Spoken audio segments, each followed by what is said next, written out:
السلام عليكم ورحمة الله وبركاته waxaan ku jirnaa qaybta ugu dambeysa ee chapterkeena getting financing and funding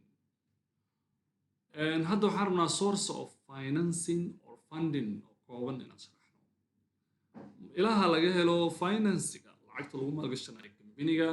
waxaa ka mid ah crowdfunding leasing iyo strategic partners waa creative source waa qayb dheeri ah oo dheeri ka ah wixii aan kasoo hadalnay crowdfunding maxaa la yidhaahdaa crowdfunding waxaa la yidhaahdaa kambanigu inuu sameeyo raising monetary contribution from large number of people dad fara badan inuu lacag kasoo aruuriyo inta badan waa iska barnaamijka ayuutada oo kale laakiin somehow waa different inta badan waxaa la isticmaalaa through internet marka bulsho badan in inta lacag laga soo aruuriyo kambaniga lagu kiciyo kambani la yidhaha kambaniga waxaa ku leedihiin waxaa loo yaqaanaa crowdfunding waa entrepreneurka ama founderka kambanigu inuu dad badan lacag kasoo aruuriyo uu yiraahdo I'm going to start business cusub aan bilaabi rabaa qof walbana lacagta aan ka qaaday faa'iido ayuu ka heli doonaa macnaha waa u soo celi doonaa ama waan maxaa la yidhahdaa faa'iido ayuu ka heli doonaa in la yiraahdo waa tan waayahay waxaa kaloo jirta leasing wax loo yaqaano leasing waxaa waaye tusaale warshadaan rabtaa inaad furto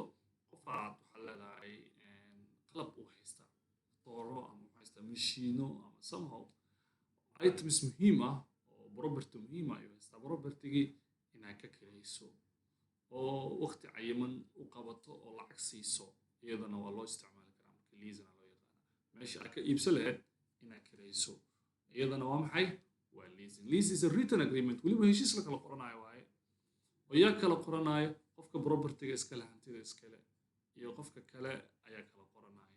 waxaynu ku heshiinayaan specific period oo alaabtaan haysto lacagna iska bixiyo kambaniga maxaa ku kalifaya leasing inuu samaysto wuxuusan awood u lahayn asadkii saxda ahaa inuu soo iibsado awood uma lahan maadaama asadka uusan iibsan karin sidaas ayuu u samaynayaa hadhowna wuxuu rabaa inuu ku gaaro inuu iibsado asad inuu iibsado most leases involve a modest down payment monthly payment during waa sida caadiga ah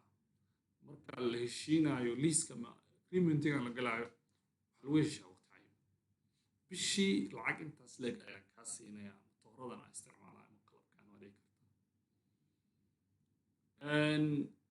intaasoo bilood oo cayiman ayaan ku heshiinaynana waa dhigi kartaa marka leasingku waa waqti cayiman in lagu heshiiyo lacagna lagu heshiiyo lacagta xilliga lagu bixinayo paymentig inuu noqonayo by weekly iyo monthly noqonayo in lagu heshiiyo ayaa loo yaqaanaa qodobka ugu dambeeya casharkeena iyo cutubka dhanba waxaa la yidhaha strategic partners ayaa loo yaqaanaa strategic partners waa nidaam lagu helo